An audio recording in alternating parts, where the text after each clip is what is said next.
Hello everyone and welcome to my channel. Today I'm going to get 21 photos onto a double page spread in an 8.5 by 11 project. So you've probably got some idea of what I'm going to do here because I've got my photos already laid out. And to get this many photos on, I have reduced the sizes somewhat. And I'm scrapbooking a weekend away after I got a new car. We went on a little bit of a road trip and stayed in a gorgeous house up in Sassafras. And basically we had beautiful views of nothing but trees. We really couldn't see another house from where we were, even though the property was on a normal size block. It just felt like we had our own little oasis. That's the front of the house there. The outlook from this house with the dining table and the living area was straight amongst the trees. We're out on the balcony here and the rosellas kept coming and visiting us, waiting for us to feed them some seed. And this is the other side of the living area. It was a beautiful little cottage and we didn't have fabulous weather, as you can see from the umbrella behind here, but that was okay because we were happy just to get away for the weekend, chill out, read. We played some games. We did venture out every now and then. I've got some photos here of a day that we spent out. We'd go and buy some yummy local food and bring it back and just enjoy this gorgeous place. The sun coming in was absolutely beautiful, but then of course it would rain and then the sun would come back out again,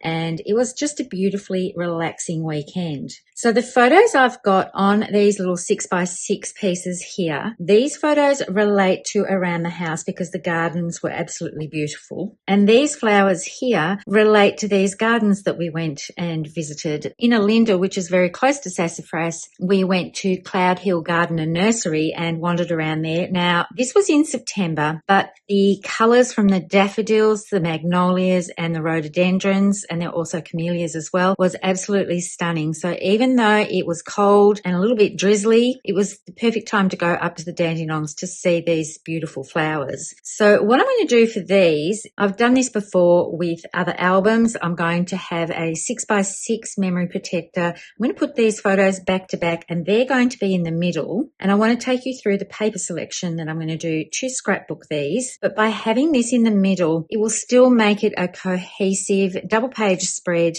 for a weekend getaway. It will then mean that these photos will all belong together, and then on the back side of this, these photos are all going to belong together. These on top of here at the moment and bring in the papers that I'm going to use. So you might be a little bit surprised by these. This is something from Stampin Up. I'll bring in the catalogue, and these are very much like the former Close to My Heart Picture My Life cards. So they come in 6x4 and 3x4, and they're called Memories Plus. And the two that are available with Stampin Up coordinate with paper packets as well. So this one is Thoughtful Journey and this one is Unbounded Beauty. So I thought what I would do is use these cards and challenge myself to create this scrapbook layout using the Thoughtful Journey ones. I think the colours in this are going to work quite well. Now I've already done a little bit of sorting. You actually get two of each card. So what I've done is gone through and I've sorted them into colour families. So one side of the card might have a sentiment, the other side will be pattern paper, and it's absolutely beautiful. I may not use this Thinking of You Today card, but I can use these pieces to help frame out my photo and cut them down, which is what I did with the Picture My Life cards from Close to My Heart. So I will put a link below to the playlist I have showing how I've used these style of cards before on bigger size scrapbook layouts. I'm thinking the green and blues might work on this page,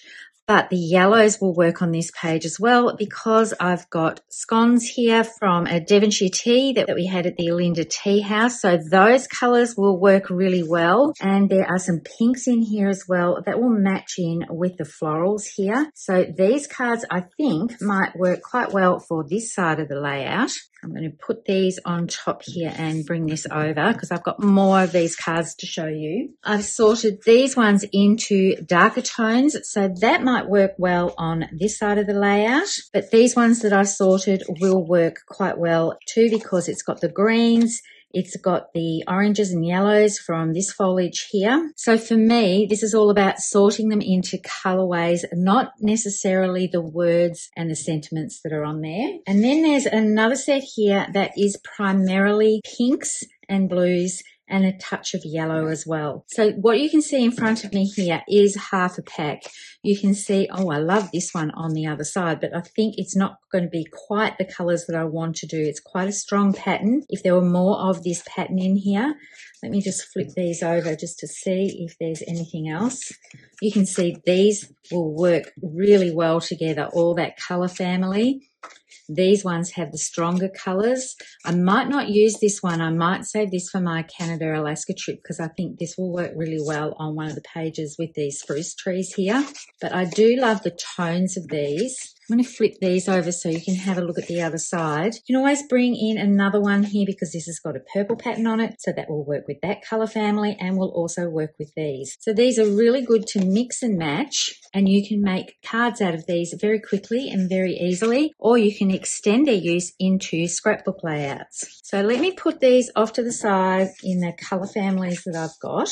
I'm going to work on one page at a time, and then there's 6 by 6 as well. So it's like working on a 2-page spread here, but just in different sizes. Now I'm going to bring in a flip flap because I have other photos under here. So that will help me increase the number of photos that I'm going to put on here. This one's actually going to go on the bottom, and then these two will go on the flip flap. So I just reversed those, and I do need to mat these a little bit because this is a product that close to my heart had, and I'm really pleased that Stampin' Up are bringing these across in their line. This 3 by 4 pocket is a little bit larger than what my actual photos are. So to make this flip flap work, I can simply use this as my photo mat and then adhere my photo on the other side, and then that will be the photo mat on here. But as I'm looking at these papers, I'm thinking that these softer hues might work better with these photos because I've got pink in the rhododendrons and I've got quite a bit of this yellow here from the daffodils.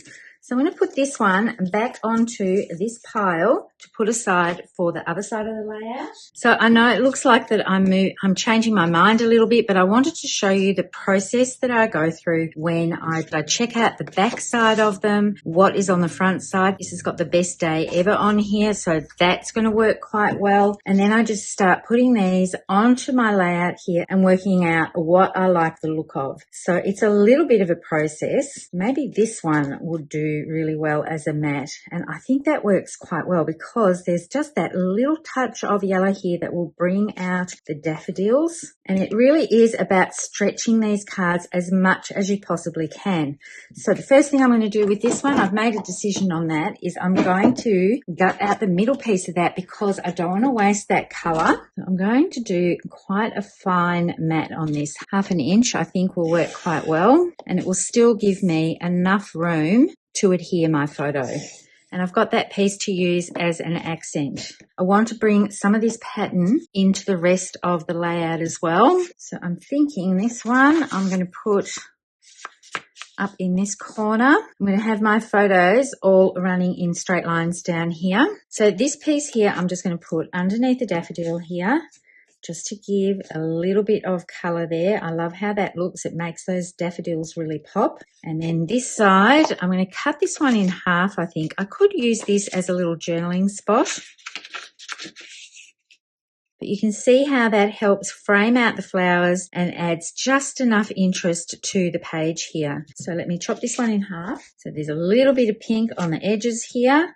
And then I can bring this one into this page over here, and that's creating quite a nice matte area for this. And this is a little bit top heavy with it up in this corner.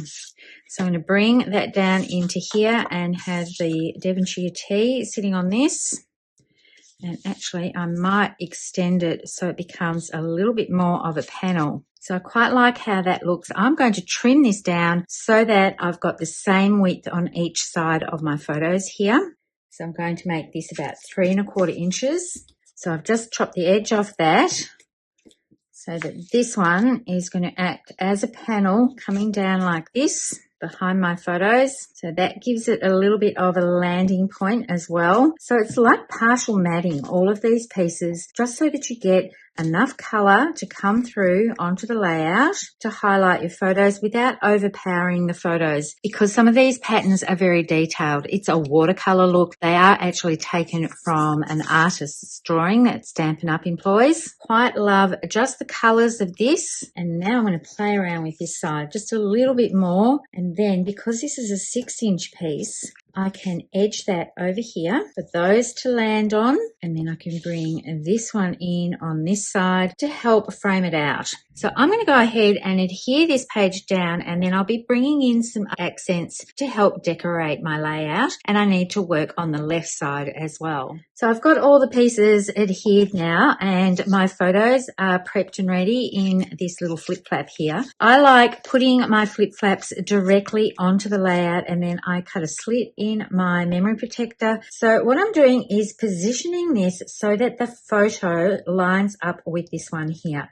Now these have an adhesive back that you can just peel away, and these are very, very sticky once you've done this, so you want to make sure that you have everything in position. I'm going to bring in my T-ruler just to make sure I've adhered this top photo down straight. I'm a little bit crooked, not terribly much. And then keeping this nice and flat here, I'm going to line this up, as I said, with my photo and then come down. So the mat is extending past the photo, and this one's got a little double mat because I've put one of those pieces that I've cut off in this section here for my photo underneath to have like a landing space. Pretty happy with the positioning of that, and then I'm just going to rub that in with my finger, and of course I've got a little bit of fluff there. I have to put a little embellishment over that. I don't think I'm going to be able to get that out. And then it's just a case of aligning this photo up underneath. So I'm going to line it up with this one and bring this down. Just double check that I'm putting it in the right place. Get my T-ruler back out again to make sure that I'm nice and even. I do need to come over just a little bit. And because I cut this a little bit smaller than 3 by 4, that means I don't have to worry too much about getting this alignment exactly perfect. Nothing's going to peek out from behind here because this photo, as I said, is a little bit smaller. So that is basically the right side of the page done. Now I'm going to bring in the left page, and I'm going to build back to back on this. So I have where I've laid my photos out here. I'm just going to use this for the moment to help me build things across. So I'm going to do something similar, I think, on this page and have a panel here to help ground my photos. And that serves as a partial photo mat for all 3 of these photos here. So I might bring in this one. I think I can possibly do this. Not quite. I'm just seeing if I can hide these words without making it too obvious. I don't think it's going to work with that panel there. It might work with this side. It doesn't have to be matchy-matchy with this page. I don't mind that this one is skinnier and then this one's a bit larger, but I think the deep colours of the green really help offset the birds here. And then I'm going to bring in the rest of these. So I have all of these colours here. I can do some creative cutting with this one to possibly put on a page, but I don't want to put it sideways like this. That means I've got the pattern going across here with the wash of colour and then going down that way. So I would rather have this exactly the same. And I might put this one on here. What I did with my photos on this one is I buttered them all up together. I printed them, and then the white mats are actually the photo paper here so that I could do something like this. Thinking I might have this like this, and that gives me a bit of leeway and to cover up that happy birthday. But the colours aren't quite as deep, so maybe I'll take this one away and I'll bring in this one here, which is quite a strong colour. On the other side is this gorgeous Treasured Memories card. However, there are doubles of everything in this pack, so there are 2 of these cards in the pack, so I can use that for another layout. And I've just flipped this sideways to see if I can have even more of these colours showing through without it it being obvious that all the foliage is going in a different direction. And I think that actually works quite well because the texture here, you can't really see that so much. It does play in with the colors in this Memories and More card here. So maybe I will be doing that. I'm going to bring in these other cards that I've got. So I want the deeper colors on this side. So what I can do is actually trim this one down, or I might use, what have I got on these sides? I don't want all of this yellow, but I do love this green here. Thinking that might be a good landing place for that photo here. I want the pattern of the color wash to run the same way as this card. If I turn it around like this, it doesn't quite work. And I do have these ones here. I don't want to bring in the blue or too much purple onto this side. And I've got this one as well. I'm going to do some cutting here to make this work for me. I don't want this to look like I've just put these cards down. I want them all to have a purpose and look like they belong on this page. I am trying to keep the design of this page somewhat similar to the right page so it flows quite well. This is going to be down here a little ways. Basically what I've done is discarded all the blue tone ones here because I'm trying to focus on the green. So they're going to be used on a different project altogether. If I use this one up here, I can cover that part of that little bar there with my photo. Have that coming down like this. So what I can do is actually trim this bit off. So I'm going to cut this bit off and see if I can get this to work. What I could do, I'm just going to put all of these aside, is ground this one even more. Maybe I won't use that bit for there. I do like that color at the bottom. So I'm going to cut this into a 3-inch width. That's going to be my color here. This one is going to come here. And then I'm going to extend this so that this one bridges there and I get all the same color tones coming down through here. And I really like how that looks. I can trim away this piece and keep this lovely blue part and build this up like so. And that can sit on here. This one can pop out at the top.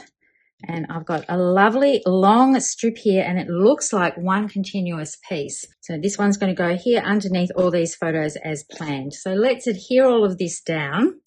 Before I adhere the photos down, I'm just going to take these away so you can see what I have done. So all these little gaps that I've got here are going to be covered by the photos. I'm just trying to work out which way I'm going to put these. I might do it that way. I quite like having the actual house at the top. I don't know what it is. It is a heavier photo, so it might be best down the bottom. I like the sun coming in through these windows here, so maybe I'll put it that way. And then with the birds, what I've done is adhere them directly onto this Memories and More 6x4 piece or 4x6 piece. And then I'm going to move this along and I'll trim this off the edge here. And then this is my 6x6 memory protector piece.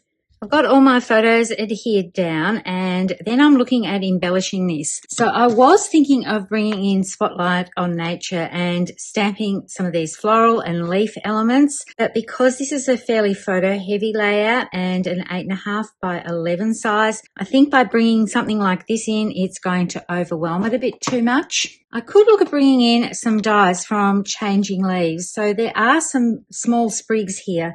I think they're going to work really well on this layout just to finish this off. So I'm going to cut myself a few of these. This is launched this month. It is an online special and I think it's going to be extremely popular. You can get the stamp set on its own. You can get the dies on their own and you can also get this stamp cut and emboss folder. Just recently I showed you the Seaside Wishes one. This is the same concept. So you're able to put your die over top of this section. It just clicks into place and then you put your paper in and you run them through and you get these gorgeous embossed leaves. These I've been practicing with for a different layout and just to see how it all worked, and I love how these all come together.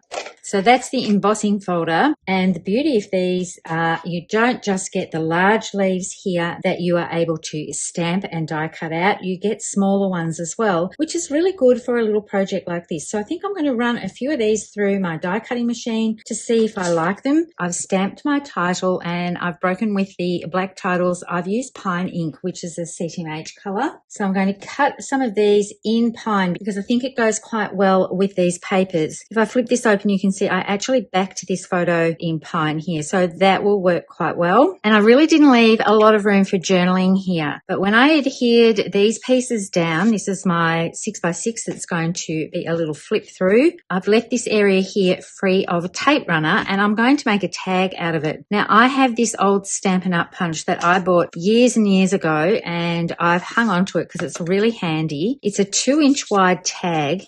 I cut my piece just shy of 2 inches, and that will give me the perfect tag top here to slide down into this piece, so I can journal about the place that we were staying on one side of the tag, and then I'll be able to journal about our day out at the gardens and the tea house. Now, I don't want that much of my tag actually showing through, so I'm going to put that down. I'm going to make a little line here. I've got this piece here, so I can use that as a guide. I want the top of the tag to be poking up. So I'm going to trim it down to here. I'll just trim that off. And then I'm just going to test this before I do the next piece. And slide that back in. And that's the perfect amount to be showing above here, but I don't actually want that to be white. So I've got a 2-inch piece of pine here that I'm just going to do the top part of the tag. I'm just going to trim down the little edge of it so it fits in perfectly, because I think the white just stands out a little bit too much. I think having the pine here is going to be a little bit more subtle. I've cut this longer than I need it to be. And I'm going to do 2 of these because I want it to be the same on the front as it is on the back. And then I'm going to trim these off so it's just the top part. So I'm cutting where the angle points are. And then I need to do that for the other side as well. So I'm going to adhere these 2 pieces to the top and the back side of this. And I've done that on the back side as well. I'll put some twine in that once I have done my journaling so it doesn't get in the way. But you can see that when I slide this back into here, that pops up just enough so you know you can pull it out to read the journaling. So I need to run a few of these through and decorate them around. I was thinking of going around the outside of this with black journaling pen just to finish it off a little bit, but I think with these sprigs, it's going to finish that off beautifully. And then I'll be back. I've got everything adhered down now, and I thought I'd show you the double page spread before I bring in the 6x6 piece so that you can see the continuity of the pages here. I think these little leaf sprigs from the changing leaves have worked really well. This is what I love about Stampin' Up die sets. They have the stamp images with coordinating dies for some of them, but then there are additional dies that come with a pack. So I've actually used just these 2 little sprigs to create these sections here, and I've also used this little piece here which has a gorgeous stitched element on it. There's a long one and a smaller one, and what they are for is to do some of these sentiments, but you can definitely use these on scrapbooking layouts. So I'll show you how I've used it. So on one of these 3x4 pieces, I had a piece left over. So I've cut into that section here and here to create a little tab for my flip flap. So I've used a red line tape here to secure this because it's very strong, but I do really like putting tabs on my flip flaps so that people know that these can be turned over. Sometimes when you're flipping through an album, you don't realize that this is an interactive piece. So I like that little touch to it, and that's just from that little section. So I've pretty much used all of that 3x4 piece. And I have cut a slit in my page protector here. If you haven't seen me do this already, I'll find a video and put a link to that below so that you can see me doing that on camera. Now I'm going to bring in the 6x6 page and put that in there. It's just going to sit at the bottom here, and I've got both floral elements that pertain to the house that we stayed in and the gardens around the house, and then the Cloud Hill garden and nursery flowers that go with this side of the layout. And I've got my double-sided journal tag here so that I can put my journaling for this day on here and my journaling about the cute little house and what we did while we stayed there. So that's my September done. I'm really happy with how this came out, and it's a really fun way to use these Memories and More little pieces. I've got some here that I can use directly onto a card, or I can do another scrapbook layout with these. I'm not quite sure yet, and they're really thick cardstock, so they're excellent to use. I might even do some art journaling pieces with these because I do love them so much. And I'm just going to bring the catalogue back in again to show you. I've used the Thoughtful Journey Memories and More card pack, and it does coordinate with this Thoughtful Journey 6x6 collection. And I could have got the same effect with my pages using this, but I thought I was going to use some of the titles on the layouts in here, and I wanted to see what these were like in person. So that's why I ordered this set here, and I think it's a great way to do some quick cards. You can see here they use it on pocket pages, and it works so well in the 6x8 album that Stampin' Up carry with the memory protectors that they have, but you can also make very quick cards with it as well. And I thought, why not extend it to an 8.5x11 project and also have a 6x6 little flip interactive element within this double page spread. So that's how I got 21 photos onto an 8.5x11 scrapbook layout. Thank you so much for tuning in. As always, happy crafting. I hope to see you next time. Bye for now.